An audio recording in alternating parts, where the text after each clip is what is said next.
memasuki tafsir surah Al-Muzammil. Jadi surah Al-Muzammil ini jumlah ayatnya 20 ayat. Jadi ini semuanya Makkiyah, kecuali ayat yang terakhir itu Madaniyah. Dan penafsir sepakat semuanya kalau ayat akhir itu Madaniyah. Jadi 19 Makkiyah, satu ayat itu diturunkan di Madinah. Al-Muzammil itu asal katanya tazammala yatazammal mutazammil, ya, mutazammil. Kok bisa jadi muzammil? Itu ta'rif dimasukkan ke za, kemudian ditasydidkan menjadi al-muzammil. Apa makna al-muzammil? Nanti berbeda dengan al-mudaththir. Kalau kita lihat terjemahannya kan sama-sama berselingkuh. Cuma nanti ada yang mengartikan al-muzammil bin huwa, al-mudaththir bin risalah. Jadi muzammil itu asal kalimatnya lapa yufti, menutup. Maka ada yang mengatakan muzammil itu apa? Al-muzammil bin libas. Maka Nabi Muhammad ketika hidup waktu itu memakai baju. Ada yang mengatakan muzammil itu adalah selingkuh. Jadi seperti al-mudaththir berasal dari kalimat dithar itu selingkuh.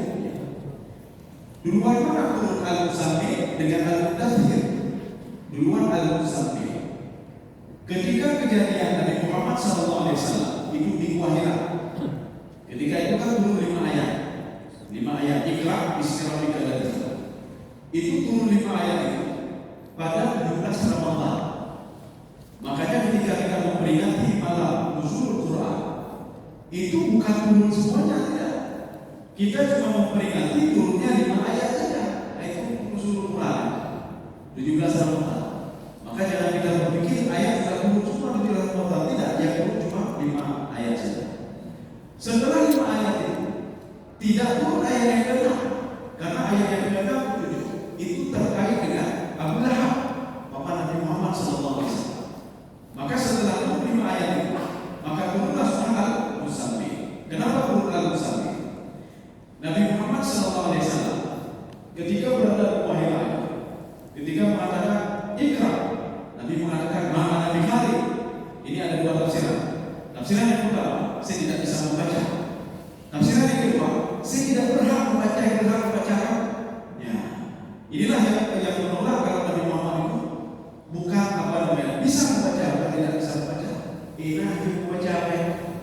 Makanya nanti makna ummi dalam Al-Quran itu ummi itu bisa bermakna tidak ada kitab pun dibaca, maka tidak ada apa yang ditulis. Maka dipanggil ummi. Dari Al-Quran juga Allah Subhanahu wa taala mengatakan Nabi Muhammad itu rasul kepada kaum ummi. Ya, siapa kaum ummi?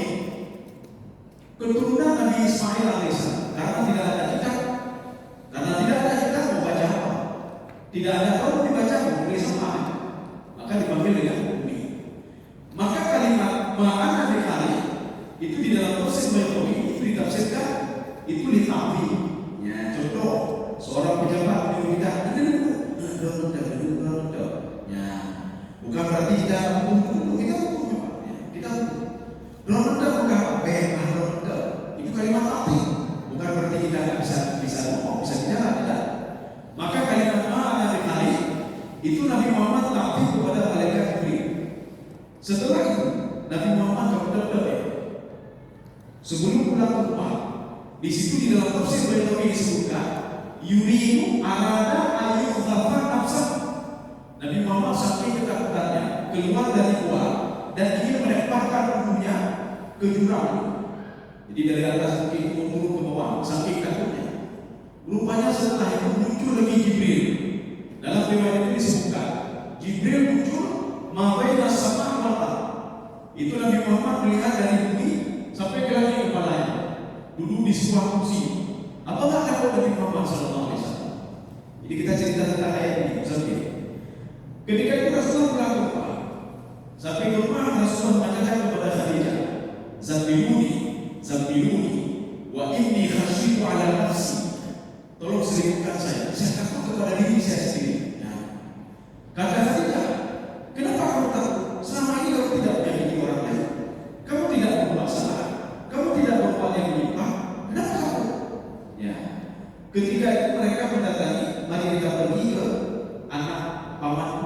sepupunya Khadijah, yaitu Warqah bin Nawfal.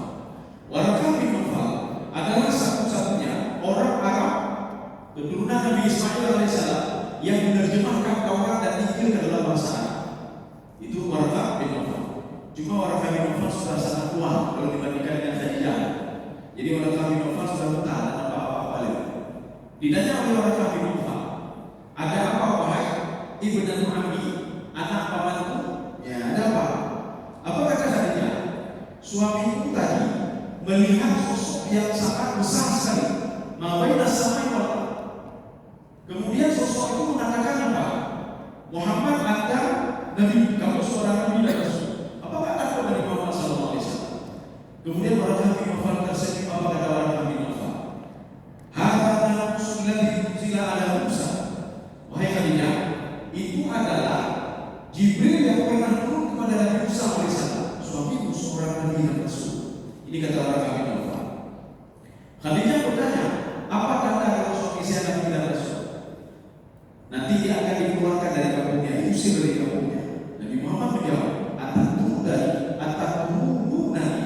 apakah mereka menurut kamu akan mengusir? Tidak mungkin. Saya lahir di Mekah, orang tua saya di Mekah, kakek saya di Mekah, orang tua kakek saya di Mekah, kakeknya kakek saya di Mekah. Tidak mungkin. Kalau mungkin kan saja kalau orang kami. Kalau seandainya kamu saya baca, saya akan mendukung kamu ya Muhammad sallallahu alaihi wasallam. Makanya Nabi Muhammad sering bertemu dengan Warqah bin Nawfal. Beliau tidur. Makanya ada yang mengatakan, ya ayyuhal. Wah, ini kita baca secara ini. Ya, sekarang kita baca ayat yang pertama. A'udzu billahi minasyaitonir rajim. Bismillahirrahmanirrahim. Ya ayyuhal muzammil. Ya, gimana baca? Wahai orang yang berselimut. Sudah. Wahai orang yang berselimut. Ini kalimatnya ayyuhal. Kalau seandainya dia ayyuh saja, ya ayyuh tidak ada ha, itu kalimat mubham. Ketika ditambah dengan ha, berarti sudah jelas panggilannya untuk siapa. Setelah ha, harus alif lam. Makanya ya ayyuhal muzammil, al muzammil. Tidak boleh ya ayyuhal muzammil, tidak boleh. Kenapa? Karena sudah nakirah ini. Kalau nakirah itu tidak dikenal. Jadi makanya dalam kaidahnya ayyuh masih umum. Ketika masih umum ditambah dengan ha. Ketika ditambah dengan ha, itu menjadi kalimat tidak mubham lagi. Kemudian dengan syarat setelah ha harus ada alif lam. Ya ayyuhal al-muzammil. Apa makna al-muzammil? Sebenarnya kalimat ini ya ayyuhal mutazammil. Karena di dalam kaidah nahwu tidak ada muzammil. Yang ada al-mutazammil. Karena taknya ini kagak.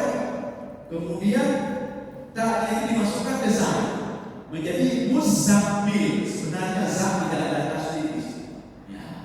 Karena sebagai pengganti ta yang sudah dihilangkan al-mutazammil, maka menjadi al-muzammil. Ya. Jadi tidak boleh kita baca muzammil, boleh muzammil. Maka menyunahkan dulu kalau muzammil, jangan dulu muzammil. Muzammil. Apa makna muzammil? Ada sebagian penafsir mengatakan waqila muzammilu bilibasi. Nabi Muhammad SAW sedang memakai pakaian. Waktu itu pakai pakaian. Maksudnya al muzammil bukanlah wahai orang yang sedang pakai pakaian. Ya, sekarang kamu bukan. Satu. Yang kedua, maksud muzammil ya ayyuhal muzammil. Muzammilu bil Quran. Kamu kan tadi sudah diturunkan Al-Quran ayat kata. Jangan sembunyikan ilmu itu. Sekarang sampaikan kepada umat tentang ilmu tadi. Ikra bismi rabbika alladzi khalaq. Apa maksud ikra? Kita sebagai mengatakan ikra belum pecah. Makanya ikra itu maknanya bisa dua. Yang pertama ikra nafsa. Introspeksi diri lagi. Itu makna ikra. Jadi dalam tafsir Ibnu Abbas, ikra bismi rabbika alladzi khalaq. Introspeksi diri pula kata Allah dengan menyebut nama Allah Subhanahu wa taala. Maka terdapat dagangan doa, dagangan riwayat. Maka Nabi Muhammad sallallahu alaihi wasallam sebelum mendakwahi orang lain, beliau melihat diri sendiri. Kemudian keluarga-keluarganya baru dikasih tahu sama orang lain. Maka kita jangan menjadi seperti munafik amali. Karena kata Imam Al-Baghawi, nifaq itu ada dua. Yang pertama namanya nifaq amali, munafik amali. Bagaimana munafik amali? Dia yakin salat itu wajib, dia yakin betul puasa itu wajib. Diungkapkan lagi dengan mulutnya, mari kita berpuasa, mari kita bersedekah, mari kita bayar zakat. Tetapi dia tidak lupa.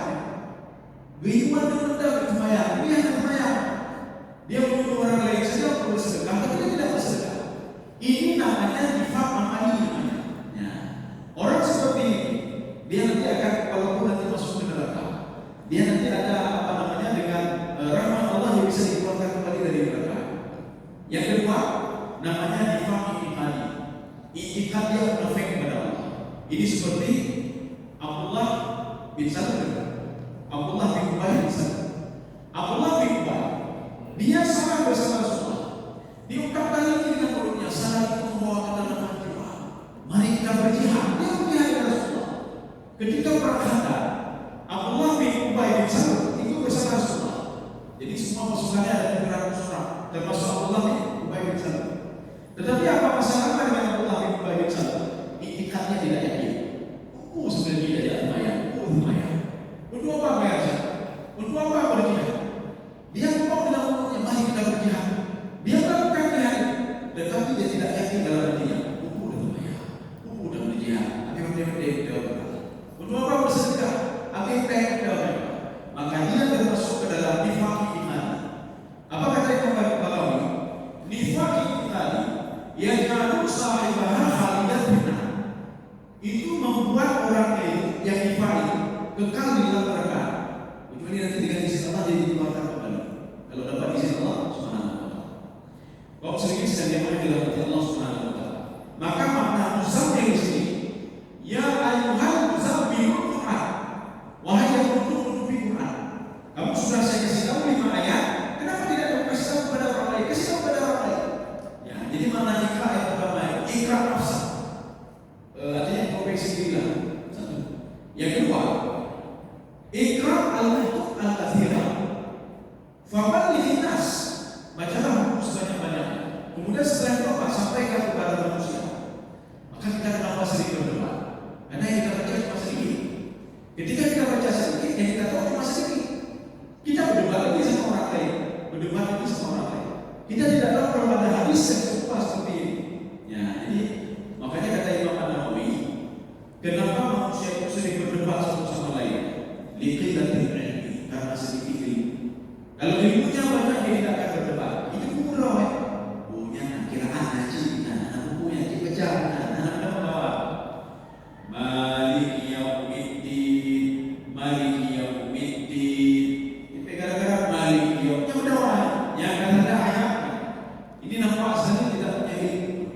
Dia tidak tahu kalau kiraan itu ada kiraan maliki yaumiddin, ada kiraan maliki yaumiddin. Seperti ini. Namu sadah. Ya. Ada yang baca namu sadah. Ya. Ka'asfin ma'ul, ka'asfin ma'ul. Ya. Itu kiraan. Jadi artinya ketika kita melihat orang lain, ada yang bacaannya, tapi dia betul, beda berdebat. Dan berdebat juga dengan itu, tidak sedikit karena kita tidak tahu. Kaum muslimin sekalian yang dirahmati Allah. Sekarang kita lihat di sini. Apa maksud muzammil di sini? Muzammil juga di sini dikatakan al-muzammil bin Ubay. Wahai Muhammad, sekarang kamu itu seorang nabi. Kamu menutupi diri kalau kamu nabi. Sekarang bukanlah takbir ini, kamu seorang nabi.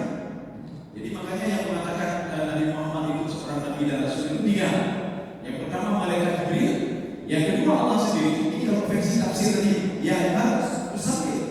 Jadi ada muzammil apa? Al-muzammil bin Ubay. Yang ketiga Waraqah bin Nawfal, yang mengatakan kamu seorang nabi dan rasul. Itu Waraqah bin Nawfal. Kenapa? Waraqah bin Nawfal menguasai Taurat dan Injil. Dia tahu betul isi Taurat dan dia tahu betul isi Injil. Maka dia tahu betul ada nabi terakhir yang digambarkan di dalam Taurat dan digambarkan di dalam Injil. Maka Nabi Isa alaihissalam itu kan dakwahnya cuma 3 tahun. Walaupun dakwah 3 tahun, beliau berpesan kepada Bani Israil. Apa kata Nabi Isa alaihissalam? Ja'akum rajulun rasyid yursilukum ila al-haqqi yasma'u yatakallamu bima yasma'.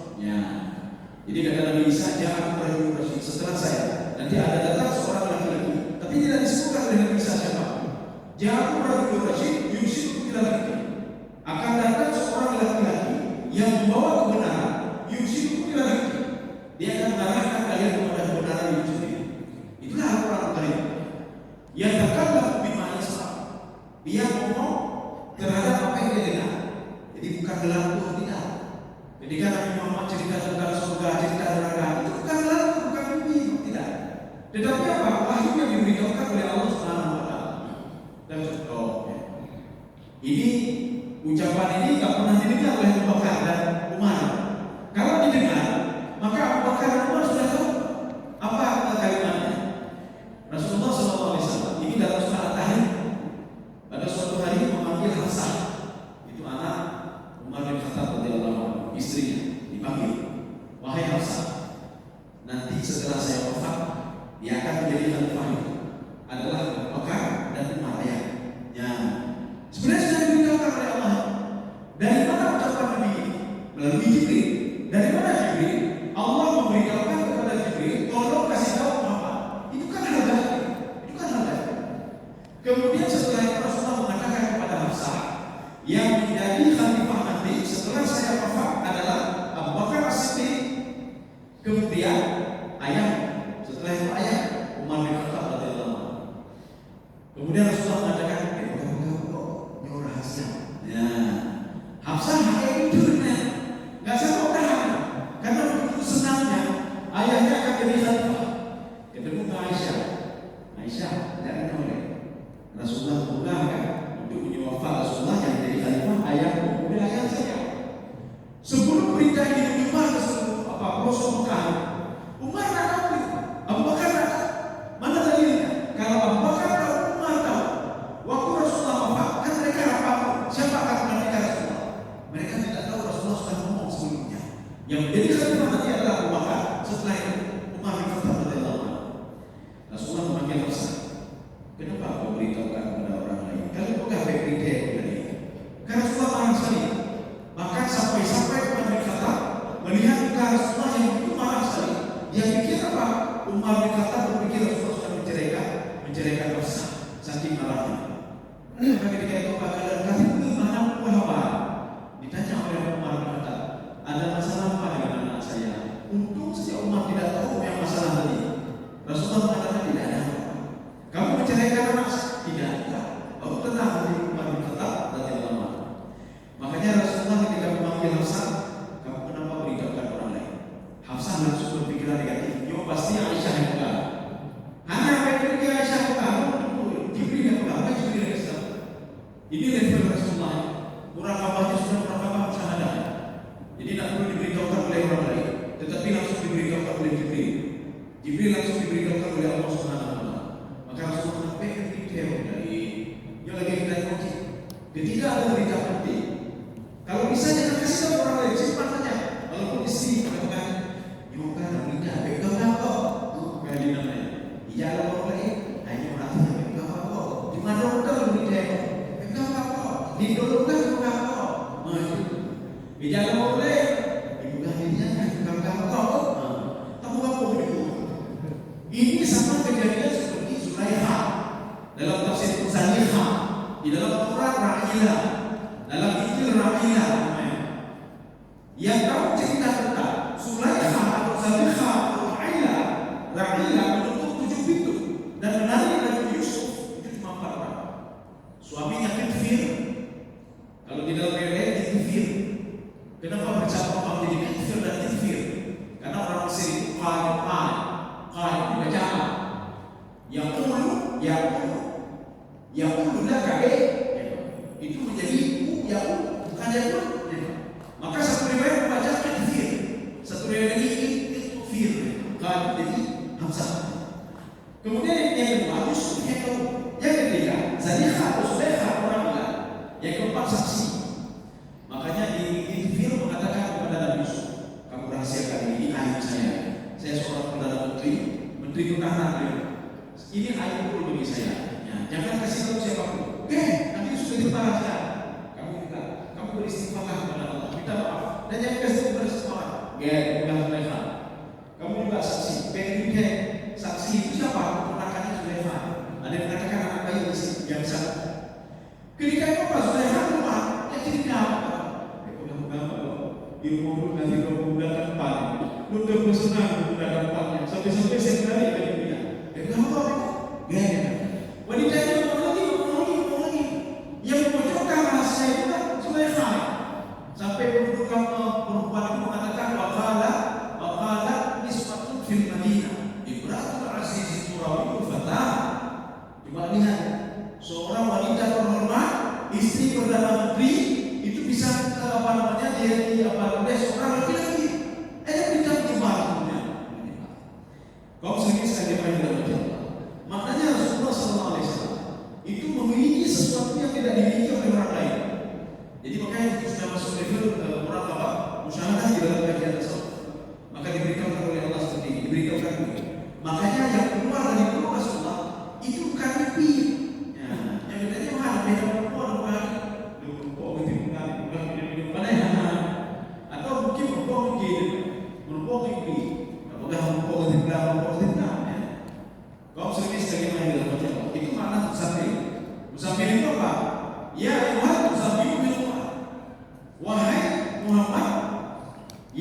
sudah menutupi 5 ayat ini, kenapa tidak kamu sampaikan kepada orang lain?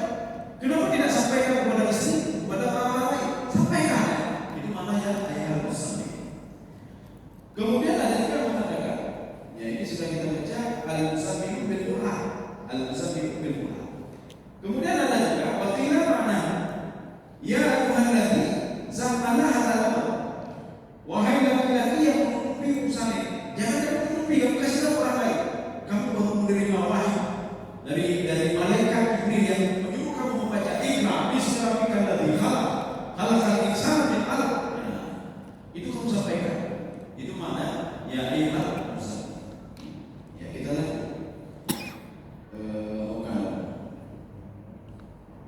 Oke, kita lihat. Qumil laila illa qalila. Bangunlah untuk salat pada malam hari dan sebagian kecil. Ya. Bangunlah untuk salat malam illa qalila, kecuali sebagian kecil. Ini apa maksudnya? Ini istisna muttasil. Istisna muttasil itu setelah illa, itu berlaku setelah illa. Sebelum illa tidak berlaku. Jadi mana qumil laila, bangunlah sepanjang malam illa qalila, tapi sedikit saja. Nah, benar. Ini contoh begini. Nabi Nuh alaihissalam itu berdakwah 1000 tahun, kecuali 50 tahun. Maknanya 950 tahun, ya. 950 tahun. Jadi begitu juga seperti ini. Qumil laila illa qalila. Jadi bangunlah kamu sepanjang malam, jangan sepanjang malam, tapi sebagian malam saja. Maka di dalam tafsir Ibnu Abbas, apa kata Ibnu Abbas? Salat malam itu sebelum diwajibkan salat fardu, Nabi Muhammad itu melakukan salat malam itu wajib bagi beliau, itu fardu. Maka tak pernah tinggal salat malam. Tetapi sebagian penafsir mengatakan setelah hukumnya kewajiban salat 5 waktu, maka salat malam itu tidak wajib lagi. Kenapa? Yang wajib salat 5 waktu itu. Tetapi apa? Nabi tetap melazimkan dirinya mikir, mewajibkan mikir. Maka Nabi Muhammad mengatakan, kalau kamu khawatir itu masuk waktu subuh, maka salatlah mikir walaupun 1 rakaat saja. Begitu pentingnya salat mikir.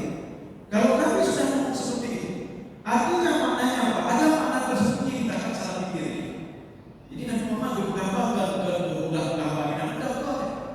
kita lihat dari kata-kata wa ma huwa 'alal ghaibi biqadir. Itu banyak sangat.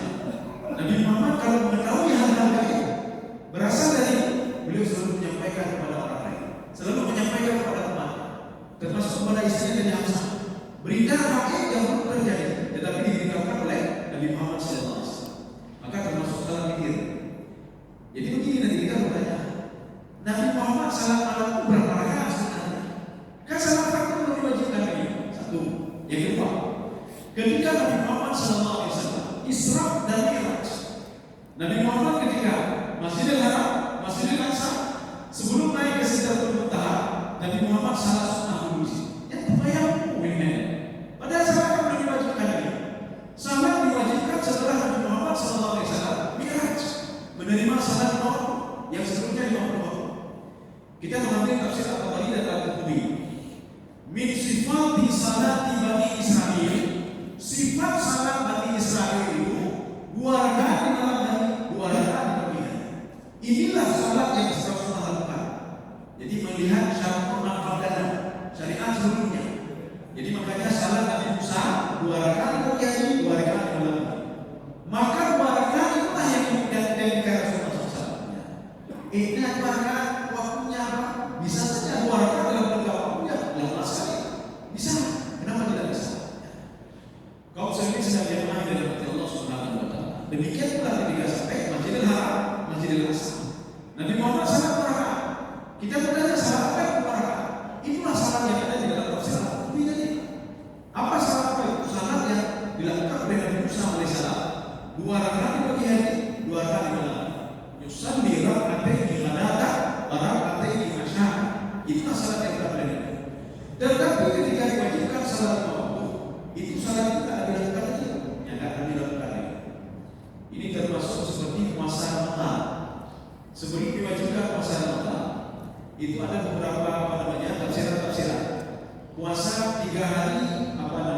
Jadi satu bulan itu ada 3 hari.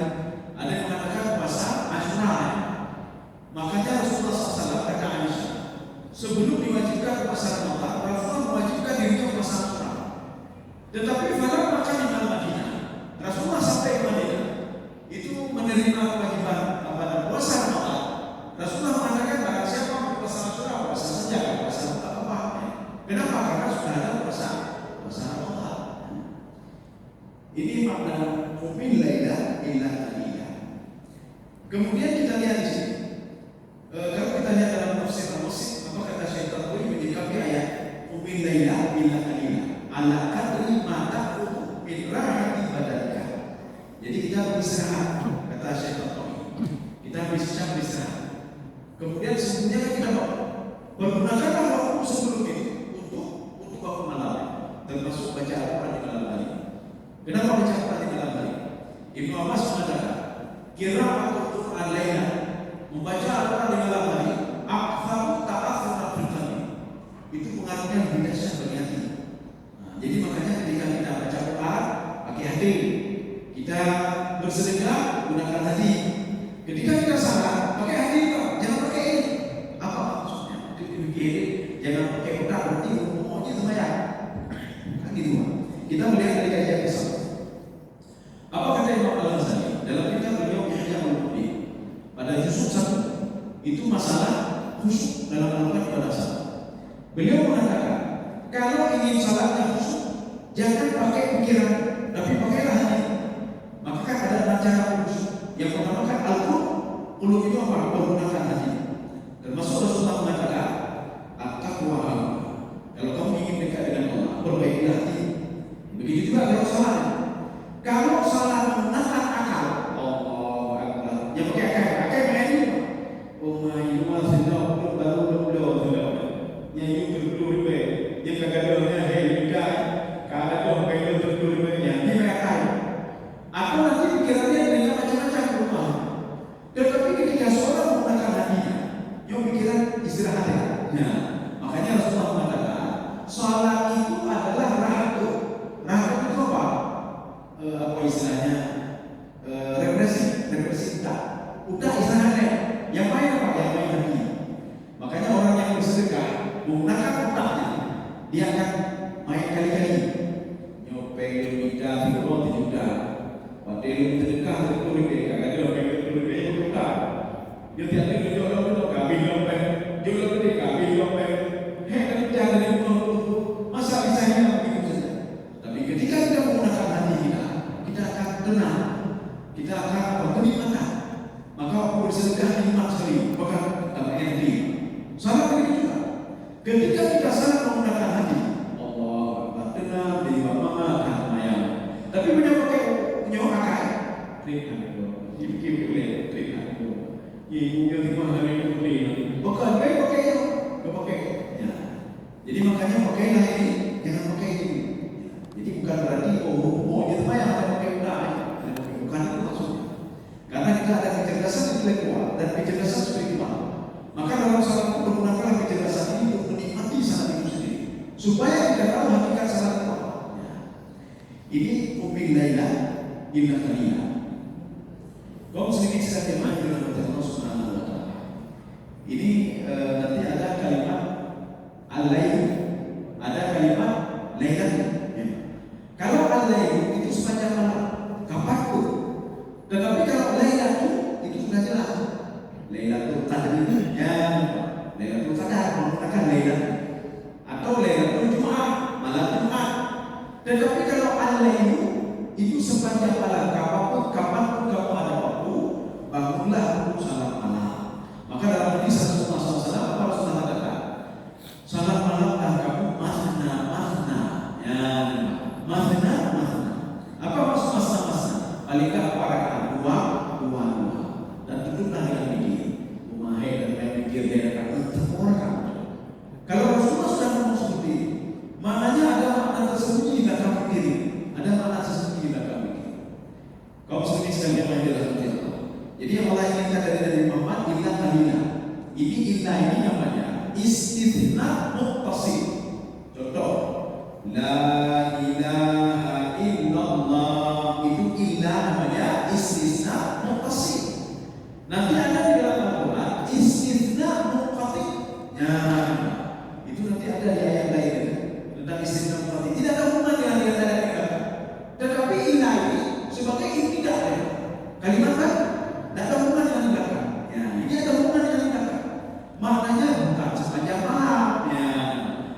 apa semangat dalam saja. Oh hari ini betul. Ini betul malam ni. Pokok ada tempat yang malam bisa. Kalau tak ada Ibnu Abbas, kalau kamu tak bisa bangun kita tak bisa bangun malam. Jangan pernah tinggalkan salat sunat setelah salat isya. Ya, jangan pernah tinggal salat isya setelah salat ba'da isya. Jangan pernah tinggal. Kenapa kata Ibnu Abbas? Salat rak'ataini ba'da salatil isya'i, kata Ibnu Abbas, afdalu min salati kullal laili wa qalbun sahih. Itu salat sunnah 2 rakaat setelah salat isya. Itu pahalanya sangat dahsyat sekali. Daripada kamu salat sepanjang malam tapi hati itu lengah. Ya, itu lengah. Anak bukan. Dan sembahyang tahajud berjamaah. Ya itu dia kata apa? Kadang-kadang kata apa waliku, kadang-kadang apa waliku. Jemput pepek bertrik kambing. Ukur dalam tengah malam sampai berjam-jam kita salat. Tetapi hati kita tidak khusyuk. Bahkan Ibnu Abbas mengatakan begini. Ini cerita tentang Lailatul Qadar. Umpamanya Lailatul Qadar ini betul dengan malam umma. Betul dengan malam. Tapi waktu itu apa? Nak malam. Betul. Ya nak malam betul. Betul. Kalau tak bisa bangun tengah malam, apa kata Ibnu Abbas? Salli salata raka'ataini. Salatlah salat sunat 2 rakaat setelah isya. Barang siapa yang salat sunnah 2 rakaat setelah isya, faqad adraka lailatan. Dia sudah mengambil untuk Lailatul Qadar. Maka Lailatul Qadar itu kalau sesuai dengan perkataan Ibnu Abbas, itu setelah salat isya. Maka kalau setelah salat isya kita lakukan salat sunnah 2 rakaat, Ibnu Abbas mengatakan faqad adraka lailatan. Dia sudah mengambil adil. Ya paling tak bahagia Lailatul Qadar sudah dilakukan. Mana itu? Salat sunnah bahagia setelah salat isya. Ini makna bilaila bilaila. Ini di dalam tafsir Saudi beliau mengatakan al-khitabu lin-nabi. Ini perintahnya untuk Nabi. Ya, tetapi berlaku juga untuk umat Nabi. Dia beda-beda mengatakan Nabi yang Muhammad benar. Ya di sini dalam tafsir yang lain apa kata beliau? Makna ai salat yang salat aku salat malam. Ya apa kata ini sama seperti ini. Ada seorang yang kalau kita tanya, jadi saya usah sebutkan orangnya lah. Jadi beliau itu istri dan dirinya nggak pakai jilbab. Jadi ketika ditanya, apakah anda pakai jilbab? Kalian jika ada orang, ada yang tidak pakai jilbab? Kemudian setelah itu Pak dibaca ayat. Di antara yang menyuruh itu Allah menyuruh Nabi Muhammad yang Muhammad katakan kepada istri. Ada tak kepada kita kan tidak? Kepada istri, kepada orang-orang mukmin pada masa.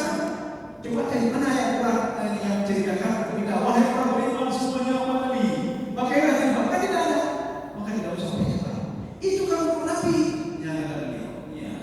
Dulu kamu manusia, baca ada jilbab. Rupanya terbukalah di dalam tafsir Syafi'i. Apa kata Imam Syafi'i? Kullu khitabin lin-nabi, khitabun li ummati. Setiap dialog Allah di dalam Al-Quran dengan Nabi, dialog itu juga berlaku untuk umat Nabi. Ya, nanti coba cari di dalam tafsir Syafi'i. Karena saya mencari di dalam tafsir namanya. Rupanya ketemunya di Syafi'i. Imam Syafi'i mengatakan semua termasuk ini. Nanti soalnya ada orang dari, hai kamu terbayang malah. Nah ini dakwah yang ditujukan ke Nabi. Kau bilang juga lihat dari hanya pada Tuhan. Yang Muhammad kamu dengan Allah kamu Nabi. Makanya dikatakan oleh kalau kita umat Nabi. Ya, berdasarkan apa yang dikatakan oleh Imam Syafi'i, setiap perintah Allah kepada Nabi itu juga berlaku untuk umatnya. Setiap Allah menyuruh kepada Nabi, bilailah kita saja, itu juga berlaku untuk umatnya. Artinya bukan sepenuhnya lagi Nabi kita juga. Malaikat kita bisa juga bisa juga. Makanya sebagai penafsir mengatakan ayat ini supaya tidak susah umat Nabi pada waktu itu. Maka diwajibkan Nabi saja sebelum diwajibkan salat di waktunya. Sahabat lain yang mau salat ya salat. Ya, mau salat sama seperti yang Imam tadi. Ya Muhammad, ya ayuhan Nabi, qul li azwajika. Ini kata kunci di dalam tafsir dalam Al-Quran. Kalau disebutkan an-nabi itu tak ada lain dari Muhammad. Kalau disebutkan ar-rasul, ya Allah Rasul, tak ada lain itu dari Muhammad SAW. Tidak ada hubungan dengan rasul-rasul sebelumnya. ketika disebutkan tilka rusul faddalna ba'dhum 'ala ba'd, itu dalam bentuk jamak, itu semua rasul. Nah, jadi rasul satu, rasul lagi dua, rusul itu jamak banyaknya. Ini seperti yang bahasa Inggris kan. Kalau jamak apa S nya books sama S, berarti banyak ya. Nah, books. Kalau satu book ya pen sama S, pens, berarti banyak orang. Ini juga rasul satu, rasul lagi dua, rusul banyak. Maka ketika disebutkan ya ayuhar rasul, tidak ada lain dari Muhammad. Ya ayuhar nabi, tidak ada lain dari Muhammad sallallahu alaihi wasallam. Maka kita juga berlaku juga ini pengertian hukum dalam rupanya pengaruhnya itu luar biasa begini. Orang yang sering berpengalaman kan bermain ya. Makanya begini, Nabi Zakaria ini termasuk tafsir yang berpengalaman. Memang ada dua macam tafsiran. Nabi Zakaria umurnya sudah 90-an. Waktu itu Nabi Zakaria tidak ada keturunan. Istrinya berumur 80 tahun. Kalau seandainya menopause, dulu berarti kan bisa punya anak. Tapi ini bukan menopause, penyakit. Kalau secara medis dokter, tak mungkin lagi berpenyakit. Ya tak mungkin lagi, apalagi usia sudah 80 tahun. Nabi Zakaria berdoa, nida'an khafiyah. Apa nida'an khafiyah? Ada dua tafsir.